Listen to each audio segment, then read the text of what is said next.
दुलाराय बर' फरायसा आफाद, बर' थुनलाइ आफाद, बर' आइजो अनसाय आफाद, जोंहा हारिमु आफाद आरो लोगोसेनो प्राइमारि टिचार एसोसिएशन आरो गासै मोन 13 बर'नि माहारियारि आफादफोर आरो गासै दल संगठना दिनै जि माने सान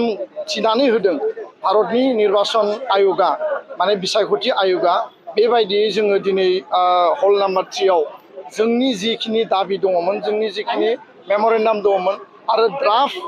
20 तारिख जुनाव ओंखारनायनि उनाव बे ड्राफ्टआव जिखिनि गोरोन्थि दङ जिखिनि सोदांनांगौ दङ इनक्लुजन एक्सक्लुजन साजेसन अबजेक्शन आरो बेयाव जिखिनि दाजाब दानख' दङमोन गासैबो मेटारखौ जोङो लानानै दिनै जोङो आसाम नाङै जिखिनि समस्ति पर्यायनि मेटार दङ लोगोसे 6 शिड्युल बिटिआरनि सिंनि जिखिनि दाबि जोङो बेखौ जमा होबाय आरो जोंनि खोथाखौ जोङो ब्रिफलि जिखिनि टु दा पइन्ट बुंनांगौ स्पष्टयै जों बुंदों जे जोङो दाबि खालामदोंमोन क'क्राझार एसटि समस्ति बाहाल थानांगौ लोगोसेनो उदालगुरि माने लकसभा समस्ति बिटिआरआव मोननै पार्लियामेन्ट दानांगौ आरो क'क्राझार एसटिखौ बाहाल लाखिनायनि थाखाय पार्लियामेन्ट समस्तिखौ जों धन्यबाद होदों आरो एखे लोगोयैनो 14टा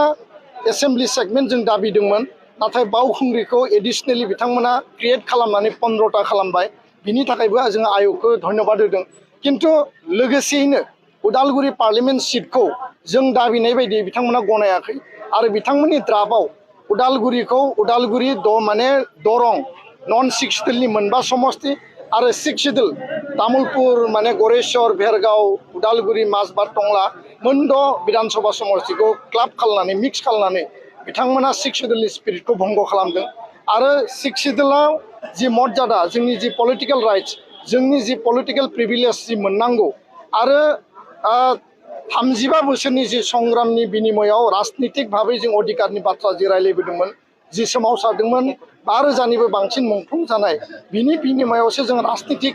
अधिकारखौ दिनै मोनदों आरो बे अधिकारखौ जोङो अकल काउन्सिलावल' मोनबा जानाय नङा एसेम्बलि पार्लियामेन्ट भारतनि संबिधाननि आधाराव आर्टिकल 330 आर्टिकल 332 जि मोनसे बेयाव माने शिड्युल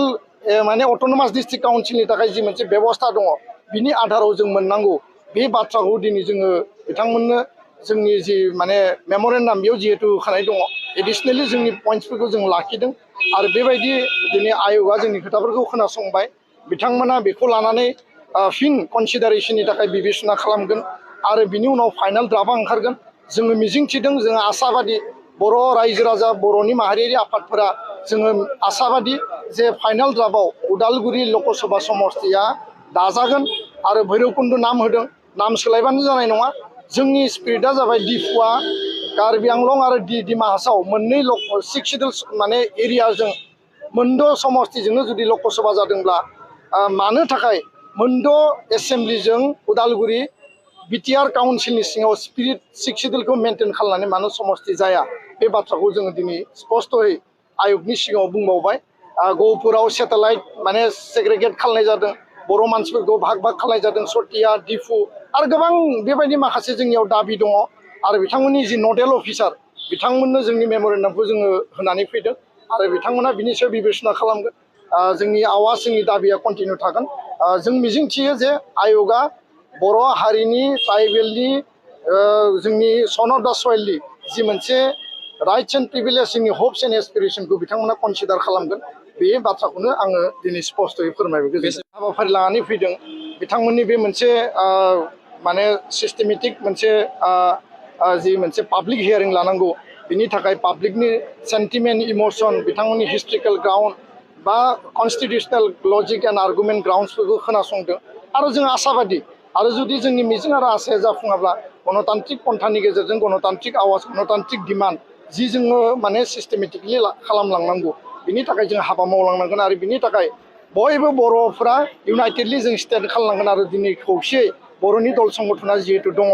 जोंनि हप्स एन्ड एसपिरेशनखौ मोनफुंनायनि थाखाय जोङो खामानि मावलांगोन होननानै आं बे बाथ्राखौ स्पष्टयै बुंबाय गोजोन्थों।